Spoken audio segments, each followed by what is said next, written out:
Oi pessoal, tudo bem? Aqui é o Felipe Romano, então muito obrigado pelo convite da Royal Canin em parceria com a VetSmart, no sentido de uma breve palestra sobre esse assunto tão importante, tão conveniente na rotina do nosso colega clínico veterinário.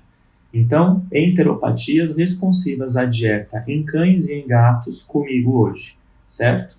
Vamos em frente, no final teremos oportunidade de acolher dúvidas e etc.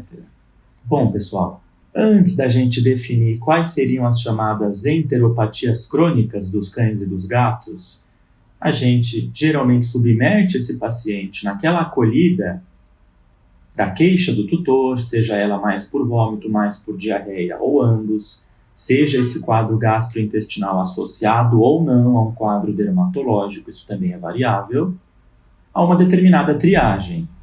Essa triagem de acolhimento serve para que a gente possa descartar uma série de outras possibilidades etiológicas que não enteropatias verdadeiras. Então, como eu disse, antes das enteropatias verdadeiras, que eu dividi em 4 tópicos, nós descartamos, através de exame físico, acolhimento de anamnese, exames de fezes, exames do sangue, exames básicos de imagem, parasitismos, hepatopatias, nefropatias, endocrinopatias, presença de corpos estranhos, doenças infecciosas, insuficiência pancreática exócrina. Então, se eu tivesse que rapidamente falar sobre exames complementares de cada um desses componentes da triagem, a gente lembraria dos coproparasitológicos, geralmente de amostras frescas, de dias alternados, e, se necessário, não só as técnicas convencionais de coproparasitológico, como Faust, Willis, Hoffman e Schitter, como também até exames de PCR do cocô, ok? Depende da sua suspeita. Hepatopatias, lembrando que nós usamos como métodos de avaliação sérica não só as provas de injúria, como as enzimas hepáticas fosfatase, GGT, ALT, AST, como as provas de função hepática, albumina, bilirrubinas, colesterol, ácidos biliares. E sobre nefropatias, sejam elas juvenis ou crônicas na senilidade, ainda assim, provas bioquímicas quanto a fósforo, ureia, creatinina, algum exame da urina, perfeito? Todos sabem abordar e suspeitar de uma nefropatia.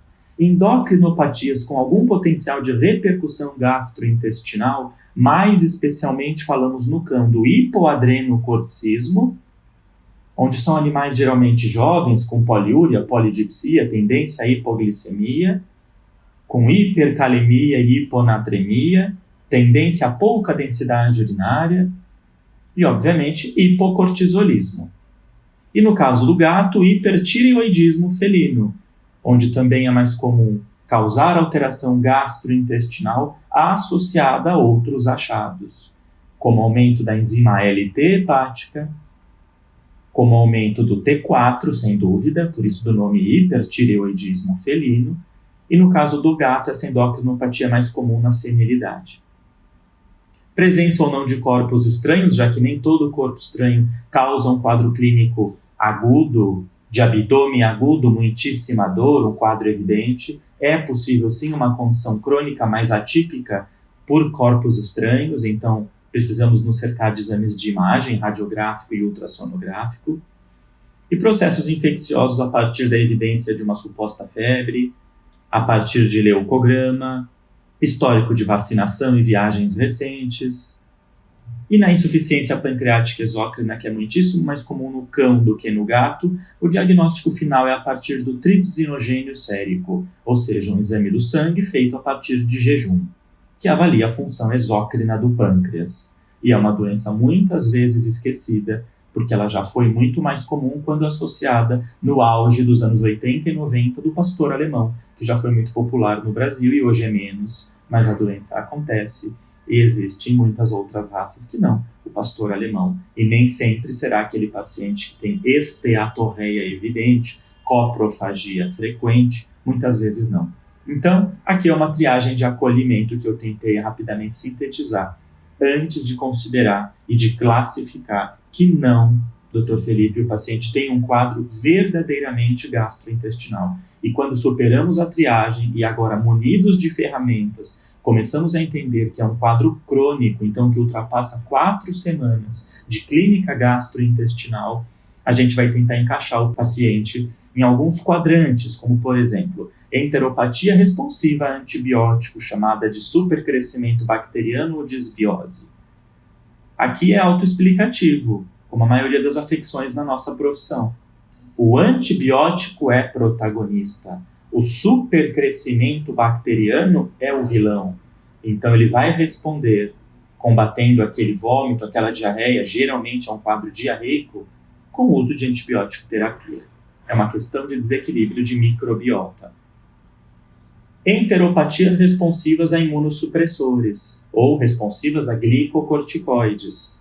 Não são só os corticoides imunossupressores, existem outros, até mais seguros, quando falamos de efeitos colaterais a longo prazo do que os corticoides. Mas, de modo geral, esse grupo de enteropatias compete à doença intestinal inflamatória, uma doença autoimune crônica, de caráter completamente ainda não compreendido, mais comum na senilidade do que na juventude, onde o tratamento protagonista será medicamentoso, imunossupressão. Enteropatia responsiva à dieta é o objetivo principal da aula. Então aqui a dieta ela é protagonista, tanto no efeito de causa como de tratamento. O que mais se acredita é que um estímulo antigênico aconteceu a partir de uma proteína, e geralmente uma proteína de origem animal, mas é possível que proteínas de origem vegetal e ainda não proteínas, como carboidratos, também desempenhem um papel antigênico, chamado alergênico, causando uma inflamação no trato gastrointestinal. Então, sintetizando bastante o assunto, a chamada enteropatia responsiva à dieta é um processo inflamatório, é uma enfermidade, onde a dieta será protagonista, diferente das outras duas que eu mencionei, onde a primeira o protagonismo vem a partir de um antimicrobiano, já que o assunto é da disbiose, e na segunda o protagonismo vem com medicações imunomoduladoras, já que o protagonismo vem de uma doença autoimune crônica. Porém, contudo, todavia, entretanto, acima de qualquer achômetro ou preferência individual, nós sabemos que tanto na disbiose como na DII, que seriam outros grupos de enteropatia que não a hipersensibilidade alimentar, o uso de dietas terapêuticas é considerado um papel adjuvante bem-vindo, ok?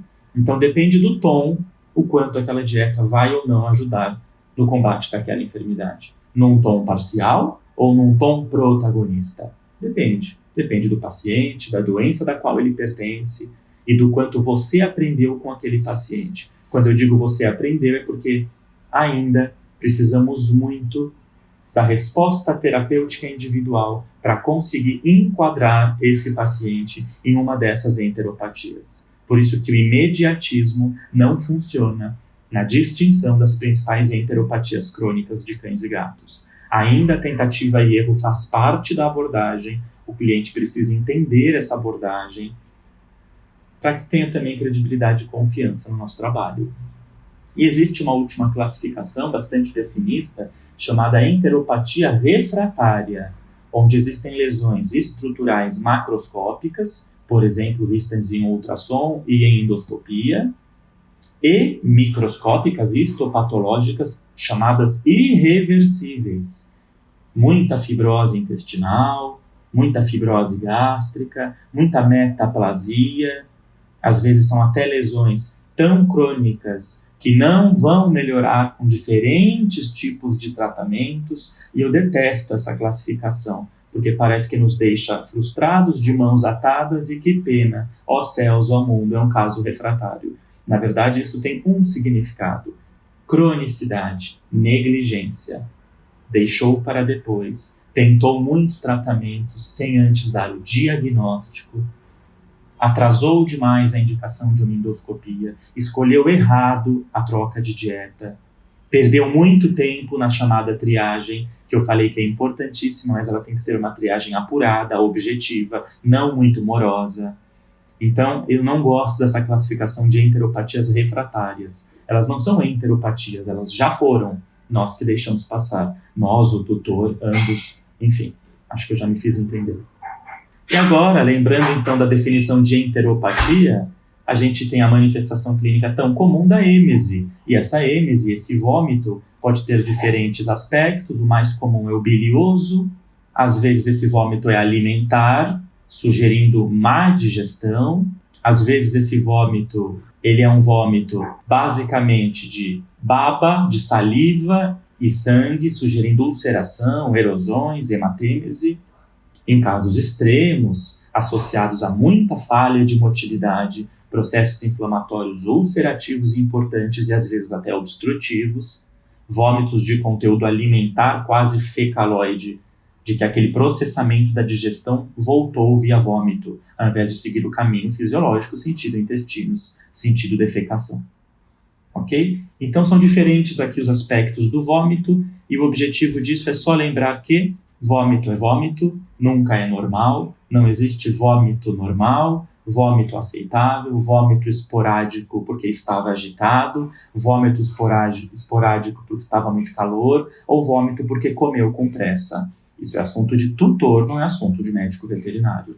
E agora, se os termos são enteropatias, eu ainda trago o mais comum, que é a diarreia, seja ela uma diarreia do intestino grosso, como as duas últimas imagens da direita, onde a gente verifica cocô em pequena quantidade, com muco que brilha, parece uma gelatina, e sangue vermelho, a hematoquesia. Isso são colites.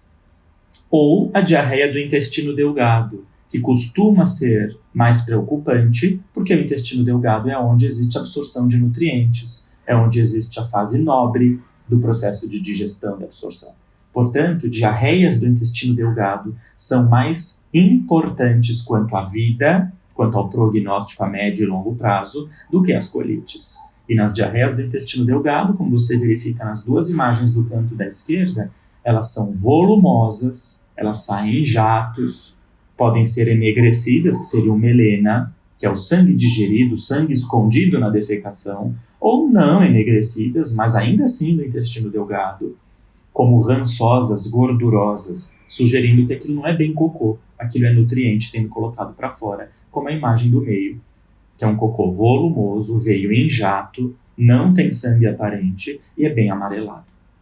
Então, diarreias, intestino delgado, canto esquerdo, intestino grosso, canto direito, colites.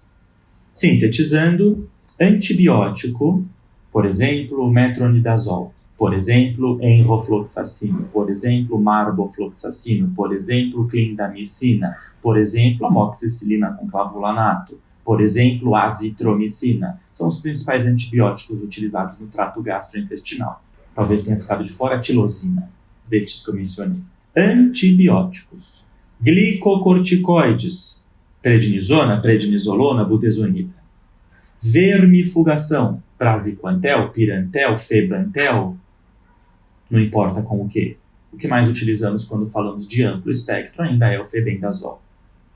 Mudança alimentar, juntos, todos de uma só vez, não vão permitir o seu entendimento, que eu falei que é tão crucial, o seu entendimento terapêutico de quem ajudou, quem protagonizou a melhora do quadro. Doutor voltou a comer, doutor não vomita mais, doutor o prurido diminuiu, doutor o comportamento ansioso, desconfortável, de supostos refluxos também melhorou muito, a diarreia passou, o score fecal agora é bom. Como apontar o protagonista dessa melhora se você prescreveu metronidazol, prednisolona, vermifugação e mudança de dieta, todos juntos? Dificilmente vai conseguir inferir quem foi o protagonista da melhora. Então, talvez não vai. Restando, suspender aos poucos os tratamentos e perceber recidiva do quadro ou não. Então, ou você descobre no começo da abordagem ou no final, na retirada dessas abordagens, quem que aparentemente estava fazendo bem para o animal e quem que não fez diferença. Levamos em conta a idade do surgimento do quadro. Por quê? Por quê? Bom, primeiro porque as chamadas hipersensibilidades ou alergias ou intolerâncias alimentares, eu estou aqui agrupando todas no mesmo grupo, não são absolutamente iguais em conceitos, mas estou chamando todas de hipersensibilidades alimentares. De modo geral, iniciam na juventude e não na senilidade. A doença intestinal inflamatória, que é um outro grupo de enteropatia crônica, de modo geral, se inicia na senilidade, exceto alguns quadros de muita predisposição genética que justificam o surgimento ultra precoce da DII e das colites crônicas, como, por exemplo, estamos vendo no bulldog francês. De modo geral, suspeitar de uma enteropatia não responsiva ou refratária, eu espero cronicidade. Então, animais muito jovens estariam de fora. Então, a idade do surgimento do quadro é muito importante. É uma idade onde é mais comum processos de parasitismos, como na juventude, ou não? É uma idade onde, por ser um gato que perde peso e tem diarreia, eu lembro mais do hipertireoidismo, como nos idosos, ou não? Então, a idade ajuda. Predisposição racial, de modo geral, as hipersensibilidades graves alimentares acontecem mais em cães de raça pura do que em cães sem raça definida, mas isso é polêmico, mesmo nos trabalhos científicos. E claro que existem predisposições raciais para DII, como, por exemplo, pastor alemão, Yorkshire, bulldog. Existem predisposições raciais a IPE, como pastor alemão, collie, setter, golden. Então, tente ali ter um escopo, um resumo do que seriam predisposições raciais. Score corporal e peso, para que eu tente inferir um prognóstico. O quanto estou preocupado com essa queixa do tutor? Perda de peso, então mudança do score corporal por causa de um quadro gastrointestinal, infere um prognóstico reservado. Não se restringe a uma colite, porque colite isoladamente não causa perda de peso. Se restringe a uma enterocolite. Existe envolvimento do intestino delgado naquele paciente, certamente. Ok? Então, a perda de peso é muito importante no entendimento prognóstico. Achados laboratoriais que sugiram repercussão do quadro. O que eu estou dizendo? É possível que a Mel seja um Yorkshire que tem um quadro gastrointestinal com 2 anos de idade. Já é considerado um quadro crônico porque está ali há meses e ela nunca perdeu peso nem evidenciou hipoalbuminemia, hipocolesterolemia, hipoglicemia, hipocalcemia, hipovitaminose de B12, hipovitaminose de D3, hipomagnesemia. Então a Mel nunca exibiu qualquer achado laboratorial, pelo menos por hora, pelo menos até agora, de desabsorção intestinal, que é falha de absorção nutricional, sugerindo que, além de crônico, o quadro é grave. Então, a palavra grave nós usamos naqueles que têm perda de peso, naqueles que não respondem à terapêutica utilizada de primeiro contato e naqueles que têm desabsorção intestinal. E agora tem a Nina, que tem 8 anos de idade, é um golden, e ela tem hipoalbuminemia, hipocolesterolemia, perda de peso e não vem melhorando com as terapêuticas de primeiro contato. A Nina tem um prognóstico pior do que da Mel, certamente. Então veja a importância de saber se a palavra grave existe ou não naquele paciente a partir dos achados séricos laboratoriais, ok? Exames de imagem também, porque eles sugerem alterações estruturais. E dificilmente uma gastroenterite aguda ou uma gastroenterite discreta, branda, vai causar alteração estrutural. Estou falando de achados de ultrassom, como os espessamentos, estou falando dos achados de linfonodos regionais, estou falando dos achados microscópicos de biópsias em mucosa. Perfeito. Geralmente os achados são ausentes ou presentes discretos nos quadros agudos ou brandos, nos quadros crônicos, sobretudo crônicos, poderosos, moderados e intensos, eu espero sim alterações estruturais. Isso tem papel prognóstico. Outras queixas naquele paciente, como coprofagia. No gato isso é raríssimo, no cão é mais comum. E ainda assim no cão me traz a menção sobre a possibilidade de IPE, a possibilidade de síndrome de má absorção intestinal, ou simplesmente uma estereotipia, um costume, um hábito, o que também é possível.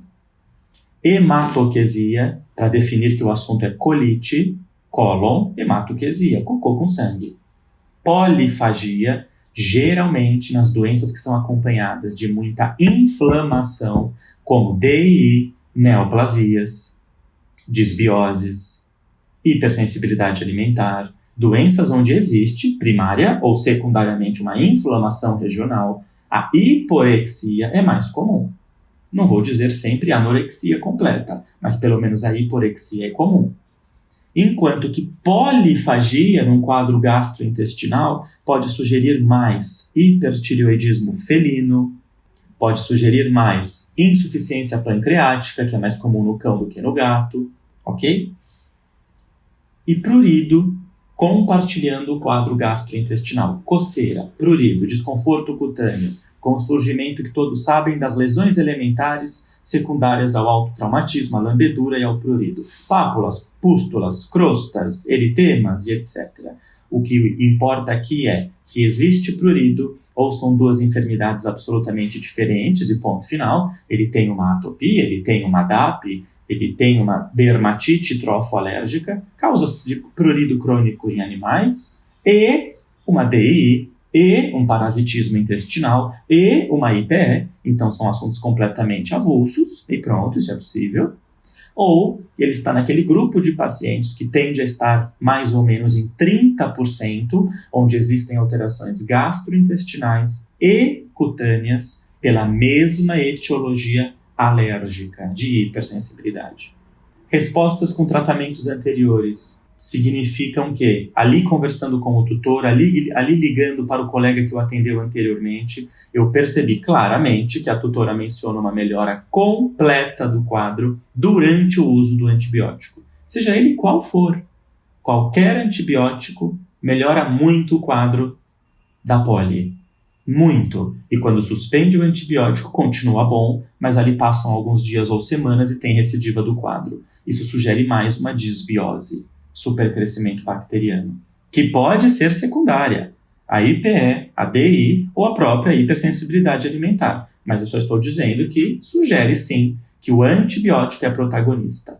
Diferente de quando a gente escuta que o glicocorticoide é muito relevante. É ele que faz o apetite, é ele que cessa o vômito, é ele que melhora o score das fezes. Parece mais um quadro inflamatório crônico. Isso me lembra doença intestinal inflamatória, que é uma doença autoimune. Ok? E quando a gente tem, obviamente, o assunto da melhora com a dieta, eu entendi que a dieta foi protagonista. E quando não melhorou totalmente com a dieta, mas conferiu melhora parcial, menos ocorrência de vômitos, ou menos ocorrência de diarreia, ou o volume da diarreia é mais discreto, o apetite melhorou, antes era ruim, cessou a perda de peso, agora já estacionou na balança ou até ganhou. Então, esses outros pontos positivos, mesmo que não completos, mas parciais, pela dieta, sugerem resposta parcial à dieta, o que já é muito positivo também, ok? 30 a 50% dos cães com doença do TGI, os autores chamam de enteropatia. Aqui eles nem dividiram qual era a etiologia da enteropatia. Podem responder total ou parcialmente às dietas chamadas hidrolisadas ou hipoalergênicas. Geralmente de 30% a 50% podem ter resposta total. E os outros, 50% a 70%, vão ter resposta parcial. Ok? Aqui nos traz então a importância do alimento no combate de uma doença gastrointestinal. E nos gatos, a gente ainda não tem esse dado tão encorpado, tão bem publicado, mas é claro que já existem evidências de que sim, a dieta chamada hidrolisada para o felino também é um adjuvante das suas doenças crônicas. É que no cão ainda a incidência e os estudos são mais encorpados do que nos gatos, quando falamos de hipersensibilidade alimentar. Agora, eu falei de responsiva à dieta, mas eu não defini a qual tipo de dieta. Pois é, ninguém disse que seria fácil. Então nós temos dietas consideradas de altíssima digestibilidade. Digestibilidade é o aproveitamento, digestibilidade é o requerimento. E dietas hipoalergênicas, onde a proteína, além de muito digestível, ela foi minimizada a uma condição chamada hidrolisada, para que agora não gere, de maneira nenhuma, um estímulo antigênico, um estímulo alérgeno. Então, hidrolisada, dieta hipoalergênica. Temos ainda as dietas que não são hipoalergênicas. A proteína ali presente não é hidrolisada. É digestível altamente, mas não é hidrolisada. O seu diferencial está no aporte excessivo de fibras. E fibras são prebióticos, fibras regulam o trânsito, ou seja, a peristalse, ok? E fibras são considerados anti-inflamatórios naturais. Então, existe um grupo de enteropatia, principalmente colites, principalmente em raças de pequeno porte, como nos braquicefálicos, que tem ali um papel protagonista de fibras. E existem dietas com restrição radical de gordura. A gordura, assim como carboidratos e proteínas, é uma importantíssima fonte de energia. Ela não é boa, ela é maravilhosa e essencial à vida. Sistema nervoso, sistema hepatobiliar e o restante do digestório, todos eles dependem de energia, muita atividade celular, a gordura tem o seu papel. Agora, claro que quando falamos de altíssima prevalência e incidência de obesidade, claro, quando falamos de obesidade na condição de ser uma doença muito além da estética, e claro que quando falamos de dislipidemias, acúmulos e aumentos de gorduras, como colesterol e triglicérides séricos, acompanhados ou não de endocrinopatias de base, como síndrome de Cushing e diabetes. O assunto de restringir a gordura, claro que é conveniente, no sentido de combater aquela realidade. Mas já é um paciente que eu conheço, eu tenho essas evidências. Agora, no paciente que não é esse perfil do obeso, não tem nada a ver com dislipidemia ou endocrinopatias, por que eu vou reduzir radicalmente a gordura? Porque a gordura, apesar de importantíssima fonte de energia, como eu disse antes, é o componente, o ingrediente, a molécula que mais requer da digestão. Por isso que quando você come uma picanha, ela conversa com você por horas, diferente do que quando você come um franguinho grelhado, uma colher de arroz integral, couve-flor e alface. Aquela dieta, ela tem um tempo de passagem, no caso do segundo exemplo, do prato mais equilibrado, mais leve, um tempo de passagem mais rápido, mais ligeiro, mais inocente, enquanto que a gordura tem um tempo de passagem mais demorado, ela é mais densa, requer mais da digestão.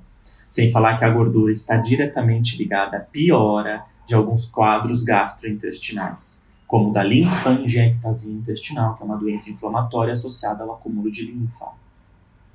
Então, estou dizendo que em algumas doenças a restrição de gordura é absolutamente terapêutica. E aqui temos exemplos de dieta com 5% de gordura, uma restrição radical da gordura.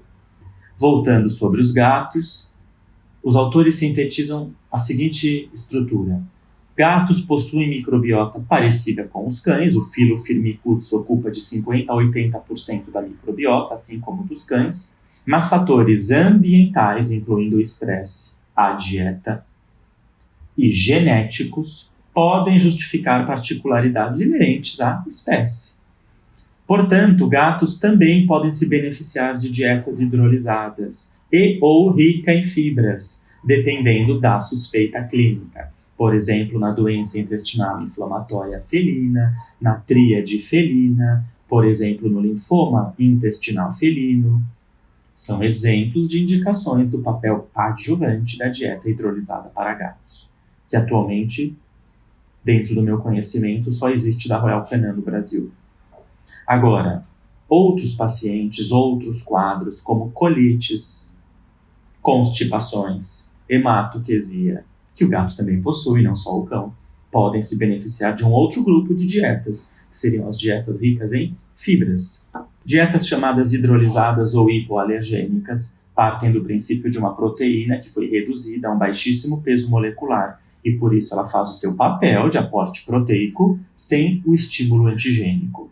Os teores são moderados a elevados de gordura e isso é importante, palatabilizante e é relevante na aceitação daquele paciente muitas vezes doente, inflamado e com hiporexia.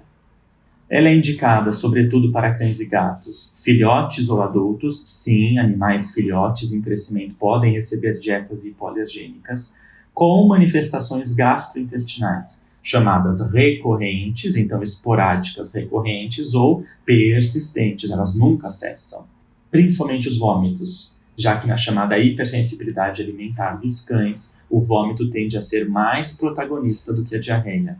Não é uma regra, mas é uma dica. Cautela.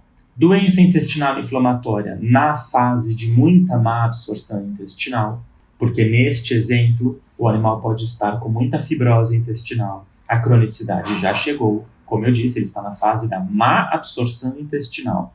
Ele já perdeu peso e muito, ele tem hipoalbuminemia e muita, ele pode ter até a linfangiectasia associada. Esse paciente a gente tende a preferir a dieta low fats para poupar o aporte de gordura. Diferente de todos os outros exemplos, não tão tenebrosos, que sim, a gente parte da hipoalergênica mesmo. E na constipação, a gente evita a hipoalergênica porque ela é pobre em fibras. Então, um animal que é constipado, a gente prefere não usar a hipoalergênica ou usar a hipoalergênica e fazer um aporte extra, adicionando fibras como psyllium, aveia e outro componente. Tudo bem? As dietas satiety e gastrointestinal high fiber são aquelas dietas indicadas para animais que têm constipação, colites, então hematoquesias, tenesmo, fezes com muco, sem perda de peso, sem um impacto prognóstico à sua vida. Colites tendem a não ter um impacto prognóstico na vida do paciente. São as melhores opções. Isso sem mencionar que a satiety, que eu utilizo muitíssimo, é uma dieta indicada para o cão com mais de 8 anos, gorducho e com sobrepeso e obesidade, dislipidemia. E não raro, esse é o perfil da colite crônica senil. Mais de 8 anos, raça de pequeno porte, ele é gordo e tem colite crônica esporádica. A satiety é a minha primeira opção, mas há colegas que preferem high fiber, diabetic e outras dietas com muita fibra. Tudo bem? Já falei do efeito prebiótico no impacto positivo sobre a imunidade que o excesso de fibras, que o aporte de fibras vai causar na colite, certo? E também são dietas ricas nos antioxidantes, como eu mencionei ali no final. Dieta gastrointestinal Fiber Response em felinos. É um lançamento, é uma novidade da Royal Canin. A Royal Canin é, hoje, a indústria, a empresa que mais permite o poder de escolha pelo médico veterinário, pelo clínico, pelo gastroenterologista. Então, eu estou dizendo o seguinte, uma dieta rica em fibras, então perceba ali alguns adendos. 5% de fibras, que para um carnívoro obrigatório, para um gato, não é pouco. Gordura moderada, rica de antioxidantes, taurina e vitamina B12. Lembrem da importância da taurina e da vitamina B12 no gato com doença crônica gastrointestinal. São componentes que sugerem o uso na colite, que sugerem o uso na constipação para esse gato. Agora, existem algumas contraindicações onde essa dieta rica em fibras não vai ter resultado positivo. É até contraindicada. Por exemplo, animais que estão obstruídos. Eu não posso usar uma dieta rica em fibras que aumenta a motilidade, que favorece o trânsito, otimiza a evacuação, se o meu paciente é obstruído. Eu não fiz nenhum exame de imagem antes. Não pode, tem que conhecer o paciente antes.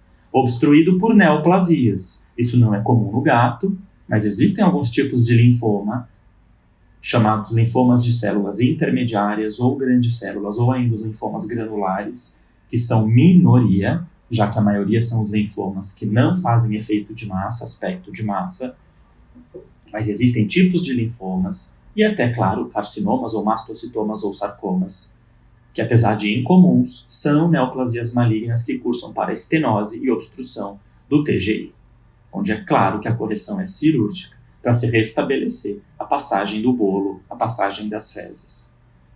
Doença intestinal inflamatória acompanhada de estenose, onde não é uma neoplasia, mas houve tanto espessamento, tamanho espessamento ali constatado em ultrassom ou em exame de endoscopia e colonoscopia, que se tornou contraindicado usar fibra, já que a estenose pela inflamação é tamanha. Então, primeiro, usar anti-inflamatórios e depois aporte de fibras, ok? Então, lembrem de algumas contraindicações, de algumas cautelas.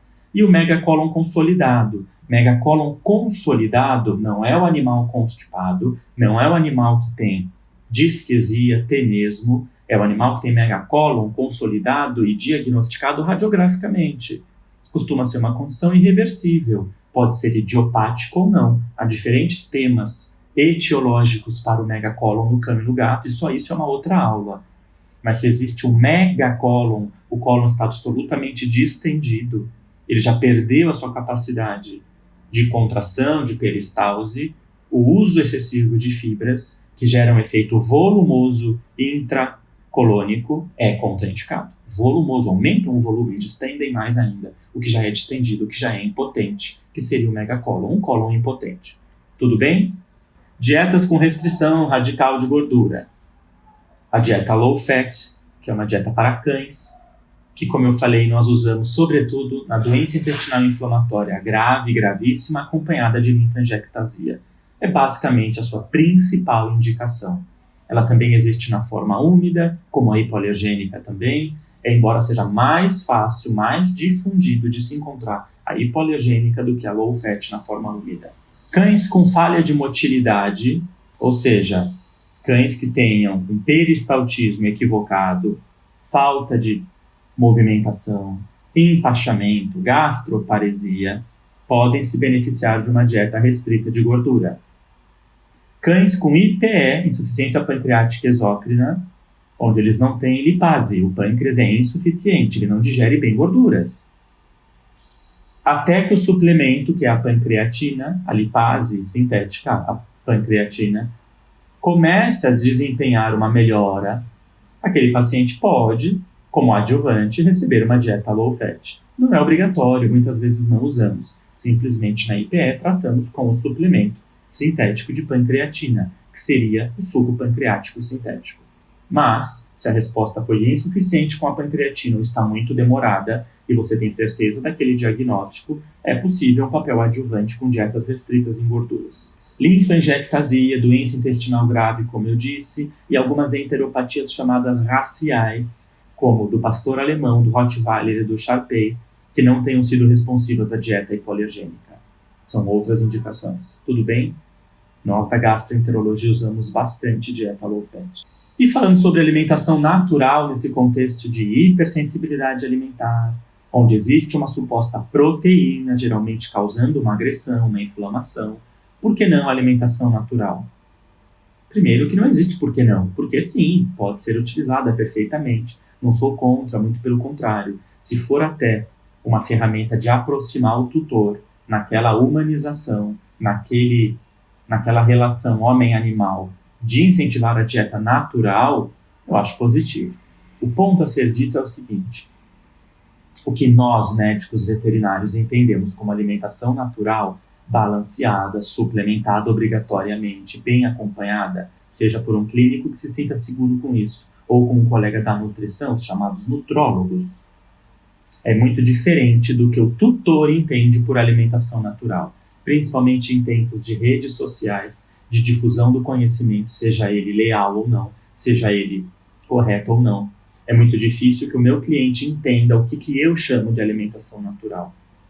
Doutor, eu fui para a alimentação natural porque ele não aceitava bem a ração, tinha dias que comia bem, tinha dias que não comia. Mudei de ração 1 ou 2 vezes, isso não melhorou, parti para a alimentação natural. Tenho tempo, tenho disponibilidade, eu acho interessante. Ok. E como eu percebo que ele não come hortaliças, vegetais, fibras, mas come muito bem frango, carne bovina, carne suína, carne de cordeiro, carne de peixe, até falando das melhores proteínas naturais. Quando a gente fala de uma fonte inédita, considerada quase hipoalergênica, a gente prefere cordeiro, peixe, suíno e um pouco menos bovino e frango. Mas não vou nem entrar nesse tema agora. Eu estou dizendo que o cliente entende que se ele come bem do pratinho a proteína e ignora a víscera, ignora a fibra, ignora a hortaliça, a leguminosa, tudo bem, porque ele está comendo, viu? Ele comeu bem, ele só não comeu todo o prato. O cliente não entende que isso é um fator pró-disbiose, pró-seletividade bacteriana do microbioma. Esse é um fator pró-neoplasia. O consumo excessivo de proteína, sobretudo proteína de origem animal, carne vermelha, assim como no homem, vem sendo associada a maior chance de neoplasia intestinal, principalmente em homens, sexo masculino. Ainda está incerto na medicina veterinária essa informação. Isso sem falar no prejuízo a médio e longo prazo de minerais, de vitaminas, que estariam presentes nos outros componentes daquele pratinho do qual ele não comeu tudo. Então, o problema da alimentação natural é o que o tutor entende por alimentação natural. Então, eu, Felipe, sou um pouco resistente e avesso a uma alimentação natural que o que for tá bom. Isso não é alimentação natural balanceada. Isso é serviço da vovó preocupada com o cachorrinho. E eu respeito muito a vovó, mas eu tenho que educar essa vovó, essa mamãe, essa mãe de pet. Nós temos que entrar nesse universo da humanização, temos que acolher o nosso cliente, não assustá-lo, mas dentro do acolhimento também existe educação do cliente. Então, a alimentação natural sem suplemento diário tem que ser interrompida para ontem. Isso é proibitivo. Doutor, ele ficou muito bem com a alimentação natural, eu só não faço suplemento há anos e assim, ele está ótimo. Essa alimentação está errada, tem que ser suspensa. Doutor, ele está muito bem com a alimentação natural, mas ele vive basicamente de uma fonte de proteína. Mas pelo menos ele come, o vômito melhorou e ele está bem. Não, ele não está bem. A senhora está bem, porque na sua consciência está mais tranquilo o fato de ver que o seu animal come. Eu repito que eu respeito, mas eu não concordo. Percebam as problemáticas? Como isso aqui é uma prosa demorada ali na anamnese, no acolhimento do tutor? Então eu tomo bastante cuidado com a reprodução de conceitos perigosos dentro e fora do meio veterinário. O tutor falar que frango tem hormônio, tudo bem. Um médico veterinário dizer que o frango tem hormônios e esse é o problema para a alergia alimentar, esse para mim é um problemão, certo? Então, muito cuidado com a alimentação natural se não for acompanhada a rédeas curtas e adaptada para cada tipo de paciente. Esse trabalho fala sobre o uso da dieta crua na microbiota de gatos e de cães. A dieta crua, ou seja, a carne crua, são chamadas dietas BARF. É um conceito internacional, um conceito importado dos Estados Unidos, onde a proteína é crua e os legumes e hortaliças são cozidos, é claro, porque são muito rígidos, e o animal come aquela dieta. E muitas vezes sem suplementação. Essa dieta crua, geralmente a fonte de proteína crua, está associada a maior chance de doenças transmitidas por alimentos, as chamadas DTAs, bacilos, protozoários, parasitas, certo? E até zoonoses, o que teria algum impacto na problemática de saúde pública. Mesmo com o congelamento prévio, não se equipara a prevenção aos métodos de cocção, de cozimento, ok? Em humanos, a carne crua favoreceu maior ocorrência de câncer intestinal e de disbiose, sugerindo que a carne crua ela desempenha um papel de antígeno que a carne cozida, que a proteína cozida não desempenha. E os estudos em medicina veterinária não são conclusivos, esse trabalho não existe para concluir nada, ele apenas diz que as dietas naturais não suplementadas, as dietas naturais cruas e as dietas naturais, onde o tutor entende que ser uma dieta natural é fazer comer o que a mel aceitar e tá tudo bem, são modas recentes e como toda moda, isso tende a passar em algum momento, que assim seja, amém. O que não tem nada a ver com a alimentação natural séria, científica, acadêmica e a excelentíssimos profissionais da nutrição clínica veterinária que podem proporcionar para aquele animal que não se deu bem com um alimento extrusado, industrializado, uma dieta natural, e está tudo bem sobre isso. Esse outro trabalho, dieta hidrolisada atuando no controle e remissão de enteropatia. Então, se a remissão aconteceu graças a uma dieta hidrolisada, nós chamamos de qual enteropatia? Responsiva à dieta, ou hipersensibilidade alimentar em cães.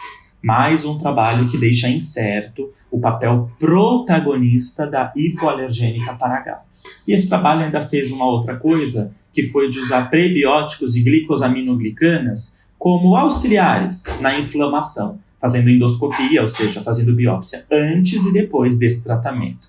E a inflamação foi igual entre os grupos, sugerindo que as glicosaminoglicanas dos prebióticos tiveram um impacto clínico na melhora do quadro, mas não tiveram um impacto tecidual na melhora da inflamação. Tudo bem, informação.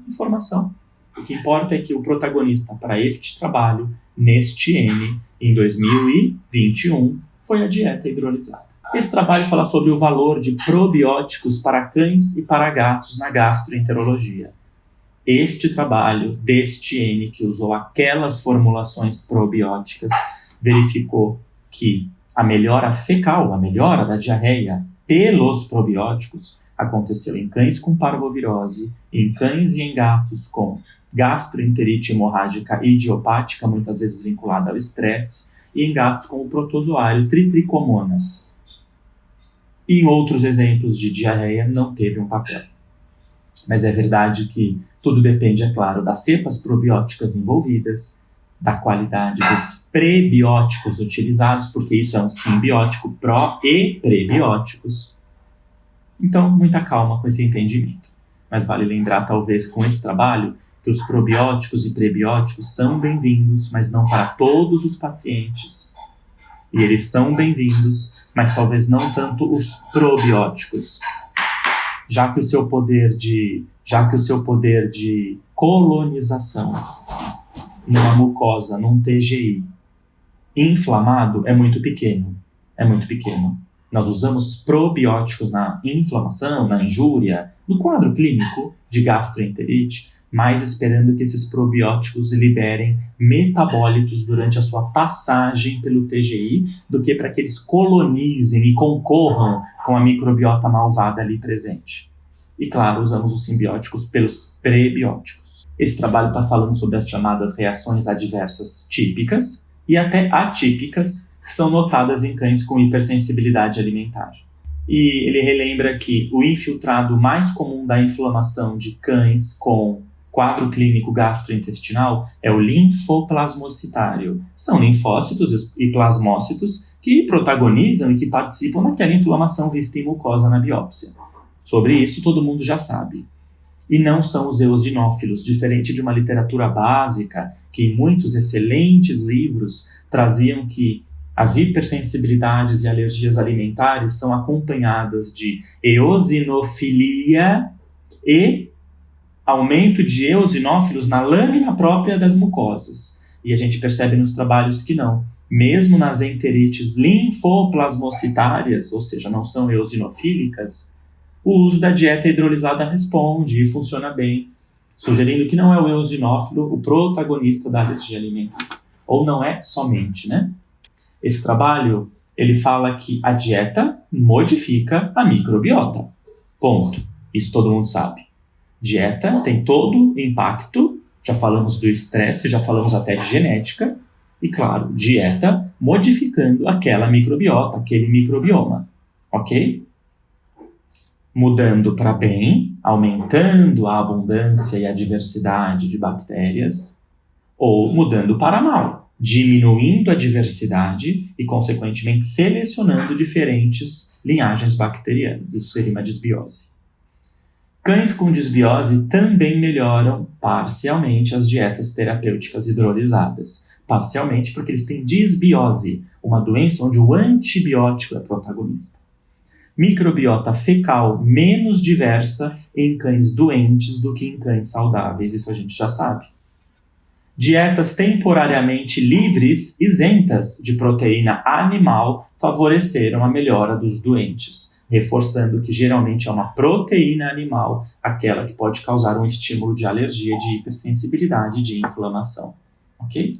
Hipersensibilidade alimentar comumente causa desbiose secundária. Olha como está difícil de entender a desbiose, já que então não só a IPE, não só a DEI, não só até neoplasias, como a hipersensibilidade alimentar também foi apontada como uma causa de desbiose secundária, onde talvez por isso o uso do vermífugo, o uso do antibiótico tenham ajudado naquela altura dos episódios de vômito ou diarreia, e uma vez sem eles o quadro retorna, sugerindo que você tratou a desbiose secundária, você não tratou a doença de base. Precisava ter feito um TLI, era uma IPE. Precisava ter indicado uma endoscopia, foi vista em biópsia, era uma DI. Precisava ter mudado a dieta para hidrolisada, era uma hipersensibilidade. Então, muito cuidado com o paciente que melhora com o uso de antibiótico e você dá o assunto por encerrado. O mais comum é a disbiose secundária e não primária. Só a proteína hidrolisada não modificou a microbiota fecal. A dieta associada ao probiótico enriqueceu a microbiota, porque aqui neste trabalho, o protagonista do tema é o uso de um simbiótico contendo enterococcus. Enterococcus é um grupo de bactéria da filo Firmicutes, que assim como bacilos, enterobacilos, compõe a maioria da microbiota bem-vinda de cães e de gatos. Apenas a dieta hipoalergênica serviu para diminuir os infiltrados de eosinófilos e de linfócitos do duodeno de cães com hipersensibilidade alimentar. Ou seja, foi feita biópsia e endoscopia antes e depois do uso da dieta hipoalergênica. Não foi usado outro tratamento, como glicocorticoides, é claro. Não. E apenas a mudança alimentar, com muita resposta clínica e histológica, o que é um grande diferencial deste trabalho, ter podido proporcionar um acompanhamento histológico, foi a partir da dieta. E esse trabalho é basicamente uma grande revisão. O que a gente tem aqui são conceitos que não estão aqui para serem conceitos prontos. Você precisa entender. A resposta individual ainda é o melhor teste. Os testes intradérmicos ou buscando anticorpos séricos para antígenos alimentares ainda são inespecíficos, pouco padronizados em medicina veterinária, pouco chancelados por importantes colegiados da medicina veterinária e talvez fiquem ainda restritos a uma abordagem comercial do assunto. Então, com certeza, para a pele, para situações de alergia cutânea, os testes alérgicos cutâneos ou até buscando anticorpos séricos têm mais potencial de transmitir uma verdade do que o paciente da gastroenterologia com alergia, certo? Então ainda usamos a resposta individual, ou seja, diagnóstico terapêutico. Foi a fibra que melhorou muito o quadro de tenesmo, hematoquesia e constipação. Ele provavelmente tem uma colite responsiva à fibra, deve ser uma raça de pequeno porte, deve ter sobrepeso e deve ser um braquicefálico. Olha aqui um estereótipo que eu te desenhei. Foi a dieta hipoalergênica que diminuiu a ocorrência de vômitos, agora a situação é muito esporádica, ele cessou daqueles desconfortos, flatulências e supostos refluxos, o cocô é mais bem formado, é outra realidade depois da dieta hipoalergênica, provavelmente é um paciente com hipersensibilidade alimentar. Animais não costumam manifestar doença de hipersensibilidade, costumam manifestar doença de hipersensibilidade na juventude.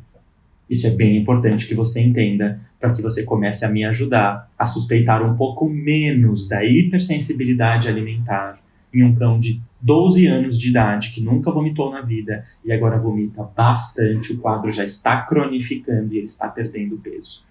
Ele, por exemplo, é um candidato maior pela sua idade à doença intestinal inflamatória, onde você pode e deve modificar a dieta numa atmosfera adjuvante e não protagonista, ok?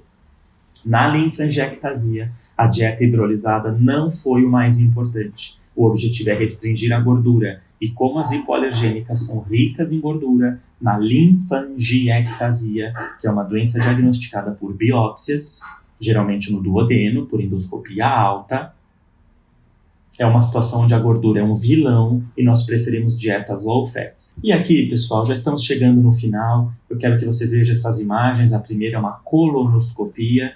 O preparo foi muito bom, ele teve bastante diarreia, limpou bastante o intestino, então você não está vendo cocô. Então a gente vê bastante úlcera, bastante lesão, uma parede com absoluto edema, um aspecto quase gomoso da parede. Isso é uma colite granulomatosa ou colite ulcerativa de um bulldog francês, uma raça braquicefálica muito acometida por um tipo de colite poderoso, diferente da colite senil, que é uma colite não tão poderosa e que responde a tratamentos mais simples, seja medicamentoso ou também pelo uso de fibras. Neste exemplo, eu estou falando de uma colite poderosa que requer tratamentos múltiplos. Isso é um outro assunto. Veja essa colite. Olhem essa estrutura do cólon. Será que é agudo? Não, é crônico. Não há como em agudo ter uma repercussão estrutural deste nível. E no meio você está vendo uma imagem de um duodeno, é uma shih tzu, com úlceras, vejam as crateras, as úlceras no duodeno.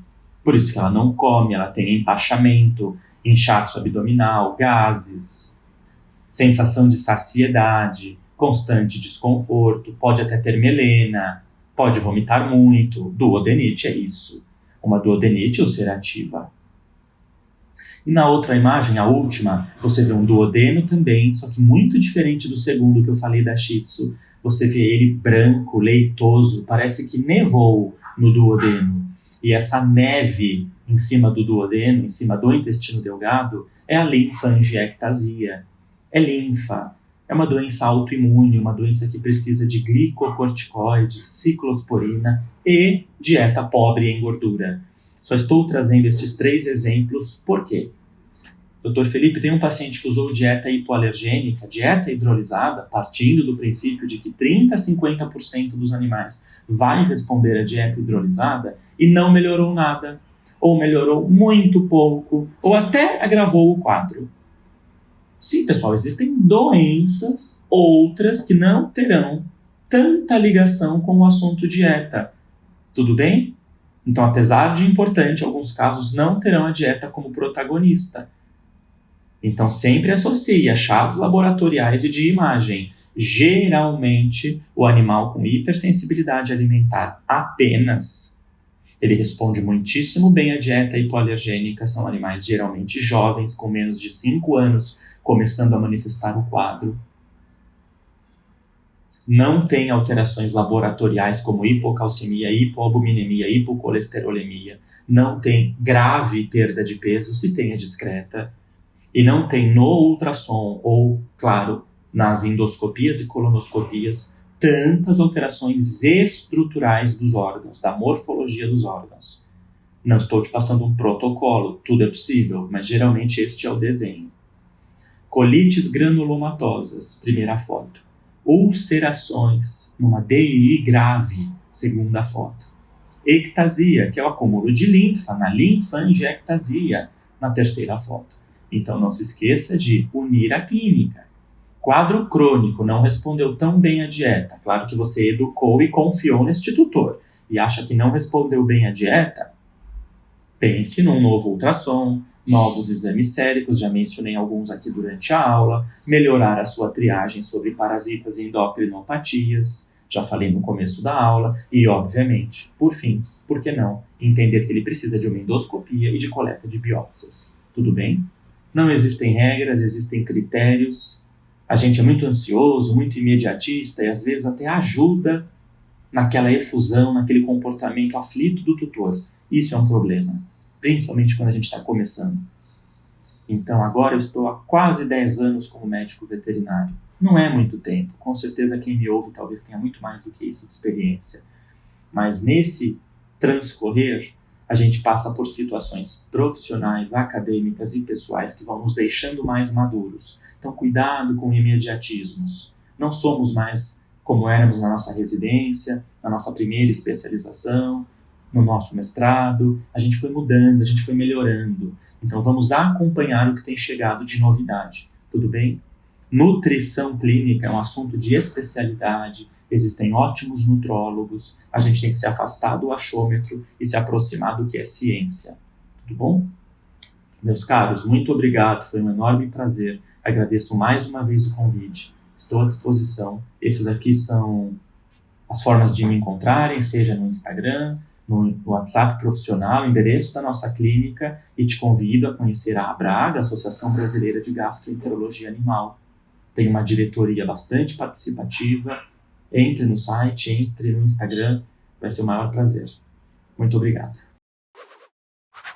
Olá, pessoal. Muito obrigada pela presença de todos vocês aqui hoje. Espero que todos estejam muito bem. Eu sou a Ana Elisa, consultora de comunicação científica da Royal Canin. E após essa palestra incrível e riquíssima do Dr. Felipe, eu venho apresentar para vocês a maior e mais completa solução nutricional para os distúrbios digestivos de cães e gatos. Então, qual a importância dos distúrbios digestivos, né? Nós sabemos que hoje, né, as doenças gastrointestinais, elas estão entre os principais motivos pelos quais os clientes procuram atendimento veterinário para os seus animais de estimação. sendo que de 12 a 15% das consultas clínicas, elas são em decorrência dessas alterações gastrointestinais.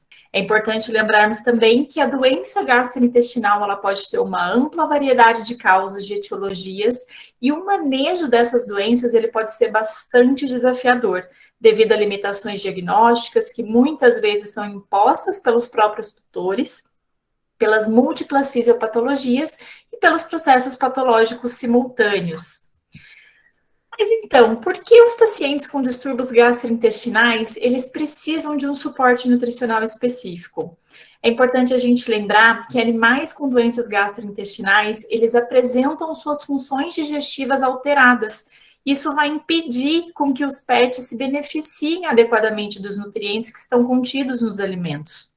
Outro ponto importante é que muitos desses animais tendem a ter falta de apetite. Eles podem entrar em quadros de hiporexia e anorexia muito facilmente, aumentando o risco de perda de peso não saudável. E outro fator importante é que quando a gente pensa nos principais sintomas clínicos, os sinais mais comuns dos distúrbios digestivos são os vômitos e as diarreias, que quando não controlados podem agravar o quadro clínico geral do paciente, resultando aí em distúrbios hidroeletrolíticos, perdas de peso e muitas vezes desnutrição. Por isso, né, para a gente atender toda essa demanda de gatos e cães com alterações digestivas, a Royal Canin tem um território específico para o suporte nutricional das afecções gastrointestinais. Então, eu apresento para vocês hoje todos os nossos alimentos que fazem parte do nosso portfólio gastrointestinal para gatos e cães. Então, nós vamos falar um pouquinho sobre as características de cada um deles, o que eles apresentam em comum e como diferenciá-los.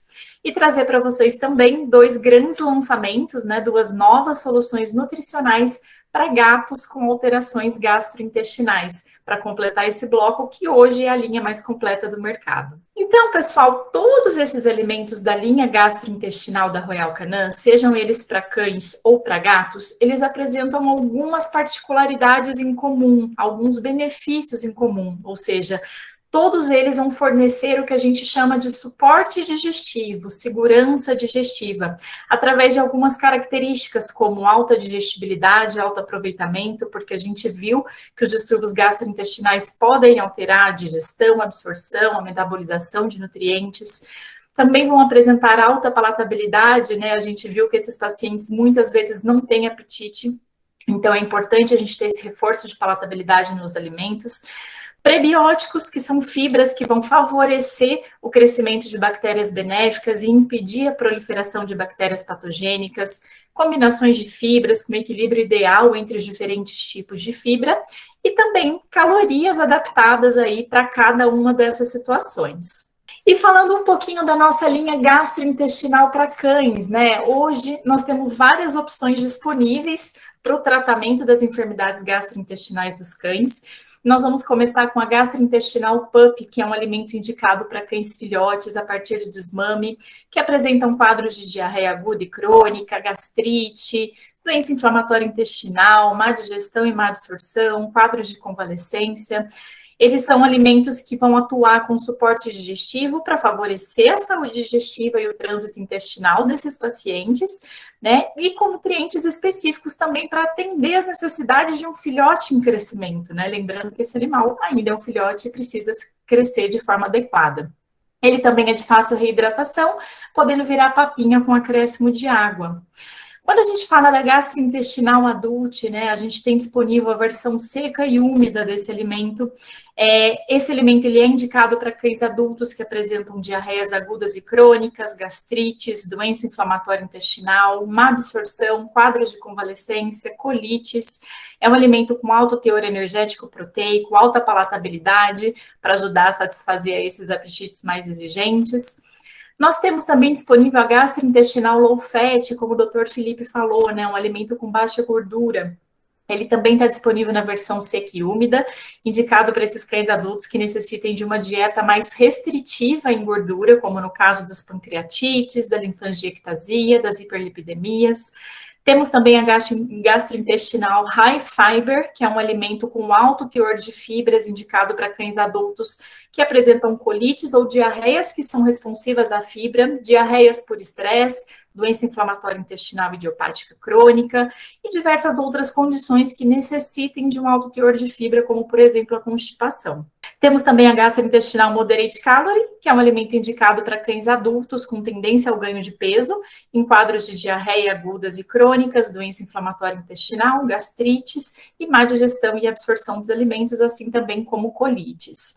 Temos também o alimento recovery, né, que é o nosso alimento indicado aí para os quadros de convalescência, anorexia, desnutrição, também indicado para pós-cirúrgico e para aqueles animais que necessitem de um cuidado intensivo, né? Lembrando que ele é um alimento disponível tanto para cães quanto para gatos.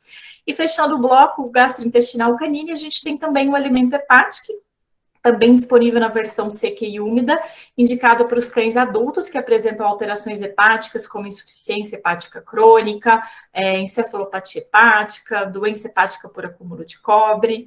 Então, a gente tem aí todo o nosso bloco gastrointestinal de cães. Pensando nos gatinhos, hoje a gente tem a gastrointestinal, né, uma solução nutricional disponível aí para os gatinhos adultos que apresentam diarreias agudas e crônicas, gastrites, doença inflamatória intestinal, má digestão, má absorção, né, quadros de convalescência e colite também, né, aí também na sua versão seca e úmida.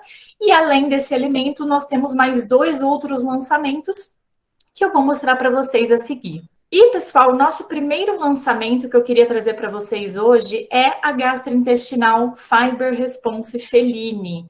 Tá? Esse alimento, gente, ele é um alimento que é indicado para os distúrbios gastrointestinais agudos ou crônicos, principalmente nos casos de constipação, para aquelas condições que necessitem uma combinação específica de fibras e também para os casos de megacólon sem origem obstrutiva.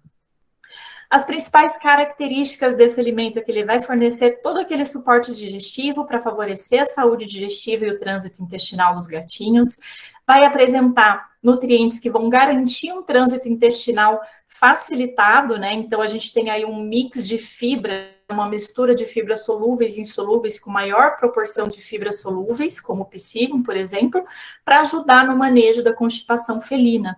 E também um teor de energia adequado para ajudar aí na manutenção de um peso corporal saudável.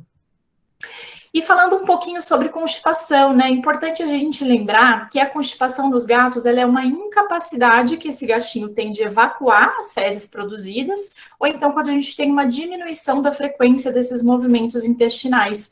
Mas qual que é o problema disso acontecer, né? Muitas vezes esse excesso de fezes que fica parado ali no intestino, né, ele acaba acontecendo um processo de absorção da sua água, né, da água desse material fecal, até que essas fezes se tornam muito ressecadas, dificultando aí a sua passagem pelo trato gastrointestinal, tá?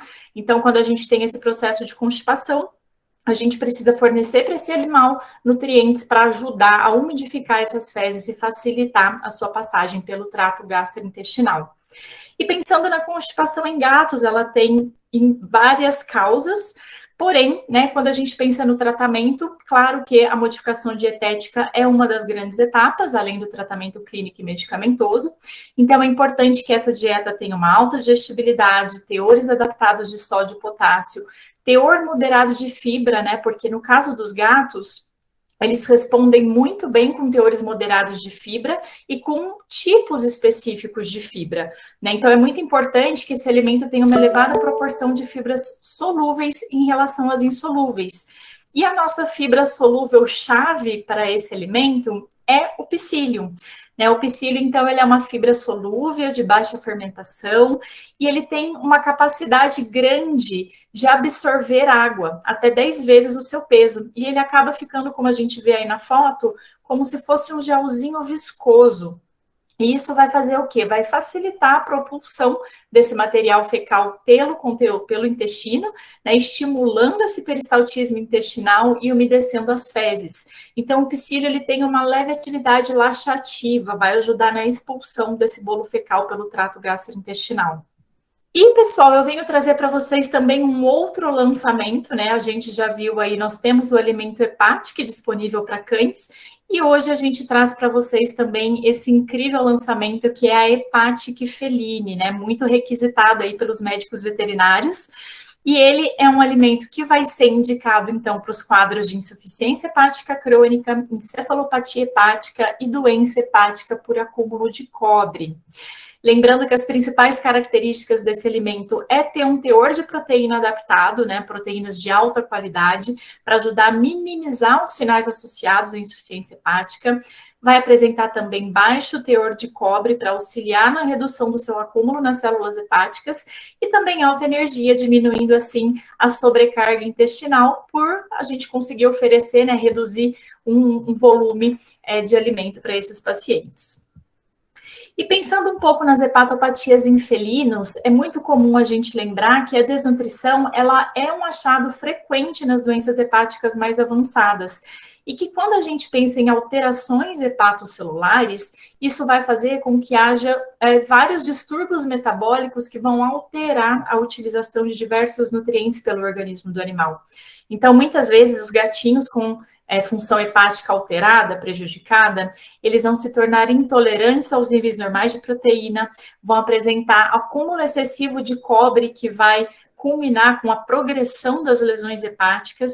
Eles apresentam metabolismo de nutrientes prejudicado, como eu falei acima, e muitas vezes estão com falta de apetite, né? O que acaba tornando difícil aí para esse gatinho manter um peso corporal saudável. Então, por que um gato ele vai precisar de uma dieta específica para a doença hepática, né? Todo mundo sabe da capacidade regenerativa do fígado. Porém, tanto durante os processos de doença quanto após, esse órgão, né, esse fígado, ele fica mais vulnerável a danos. E para que ele consiga se recuperar, são necessários alguns nutrientes específicos em quantidades adequadas, como, por exemplo, altos níveis de energia e proteínas de alta qualidade. Então, a Royal Canin Hepatic Feline, ela é especificamente formulada para apoiar o gatinho com doença hepática crônica. E é importante a gente lembrar também que nem toda doença hepática tem a mesma indicação nutricional. Então, quando a gente está falando de enfermidades hepáticas agudas, como, por exemplo, a hepatite aguda, algum estado crítico de saúde em que não haja risco de encefalopatia hepática ou lipidose hepática, a nossa indicação nutricional vai ser os alimentos da linha gastrointestinal, né? Ou então o alimento recovery. Agora, quando a gente está falando de hepatopatias crônicas, como, por exemplo, insuficiência hepática crônica, encefalopatia hepática ou doença hepática por acúmulo de cobre, aí sim a nossa indicação vai ser o alimento hepático, tá?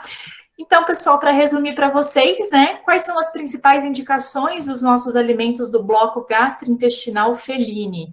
Então, se nós tivermos aí pacientes que vão apresentar distúrbios digestivos, que tenham uma necessidade de recuperação do estado nutricional, a gente vai trabalhar com os alimentos da linha gastrointestinal disponíveis na versão seca e úmida. Quando a gente está falando de um paciente que apresenta um distúrbio digestivo, que necessite de um alto teor de fibras, de psyllium, de uma combinação específica de fibras, a gente vai trabalhar com os alimentos gastrointestinal Fiber Response. E quando a gente tiver um paciente que apresenta insuficiência hepática crônica, a gente vai aí trabalhar com os alimentos da linha Hepatic Feline.